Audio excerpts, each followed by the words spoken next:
tumaba ka yata. Kailan ka mag-aasawa? Ang itim mo ngayon. May uban ka na. You know, in America, some of these comments would immediately offend people. But have you ever wondered why Filipinos feel so comfortable asking deeply personal questions? And why does this become extra confusing when Filipinos move abroad, especially the United States, Canada, or even the UK and Europe? Let's talk about it. 5 reasons Filipino ask questions that would shock most Americans. Hi, I'm Maria Crosby.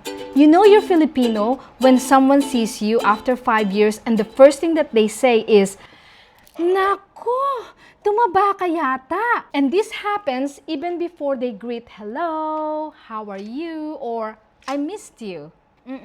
Straight to the body assessment. And somehow, this is normal.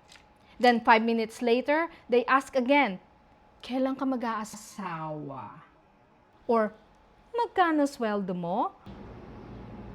Or, "Kumain ka na ba?"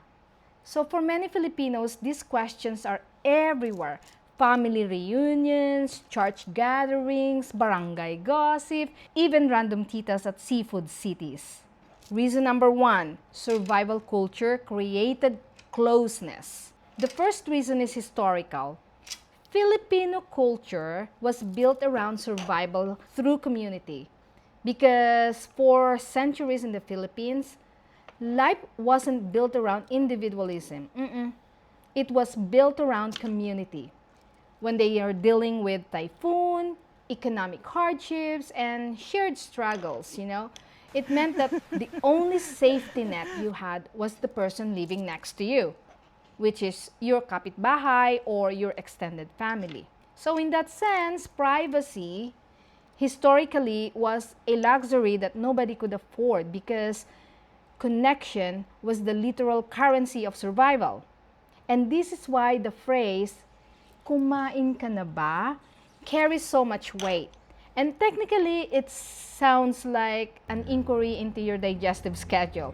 But emotionally, it's an ancestral code for, "I need to make sure you are okay because if you are starving, it is my business." So for centuries, people survived through extended family, neighbors, through shared food, utang na loob, and mutual support. Food scarcity, poverty, typhoon, hardship all shaped this culture of checking on people constantly. But the problem is, sometimes concern and intrusion become mixed together.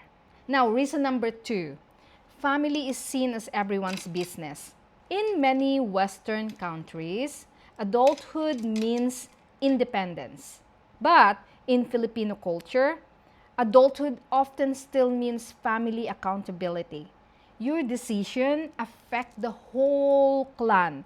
So people feel entitled to ask, "Kailan ka mag-aasawa?" Or, "Hey, may boyfriend ka na ba?" Because your life is not viewed as completely private. Marriage and children are considered community milestone. And if you don't follow that path, people become uncomfortable, especially older generations. Because to them, having children wasn't just personal fulfillment. It was legacy, security, and social expectation. Now, the third reason is that Filipinos use observation as conversation. Now, this one is hilarious, but true. Filipinos often use blunt observation as a form of social bonding, which explains, "Tumaba ka yata," or "Pumayat ka," or "Ang itim mo ngayon," or May uban ka na. And they say it with affection. in America, some of these comments would immediately offend people. But many Filipinos, especially older generations, don't always intend them as insult. They are conversation starters, which honestly sounds insane when you think about it. Imagine greeting someone in America with, "Wow, your face changed." Maybe no. But culturally, this directness became normalized. And the issue is intent and impact are not always the same thing. Now, reason number 4, success is highly visible in Filipino culture. Filipino culture is deeply social. People constantly compare life progress. So, questions like, magkano sweldo mo? Or, may bahay ka na ba? Or, nasa abroad ka ba ngayon?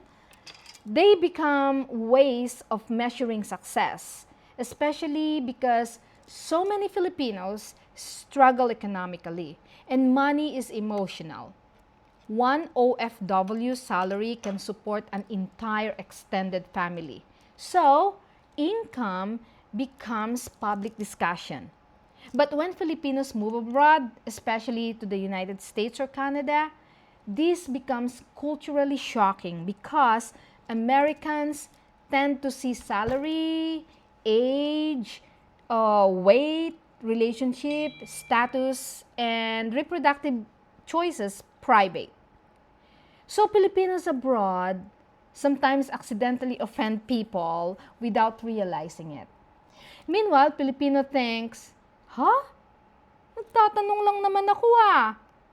And that brings us to reason number 5. If I care about you, I should be allowed to ask. Now, this is probably the deepest reason in Filipino culture. Closeness often means few boundaries. And sometimes that creates beautiful warmth. But sometimes it creates pressure, especially for women. For example, bakit wala ka pang anak? You know, many people asking this don't realize maybe the person is infertile, or maybe they experience miscarriage, or they may have past trauma. Maybe they're financially struggling, and maybe they simply do not want children. And the last reason, choosing not to have children, is still very difficult for many Filipinos to accept because parenthood is treated as the default path. But modern life is different now. People are thinking about mental health, financial stability, emotional readiness, and generational trauma. Some people genuinely decide, I do not want to bring children into hardship. And that choice deserves respect too. Well, at the end of the day, Filipino personal questioning usually come from culture, not by being offensive. They come from collectivism, survival, family-centered identity, and emotional closeness. And maybe the next evolution of Filipino culture is this: learning that love does not always require access to someone's private life. Although honestly, even after this entire video, some tita will still look at you and say, "Oh, tumaba ka yata." And somehow, that's when you know you're home. Fill in the comments below. I'd love to hear your experience. See you in the next video.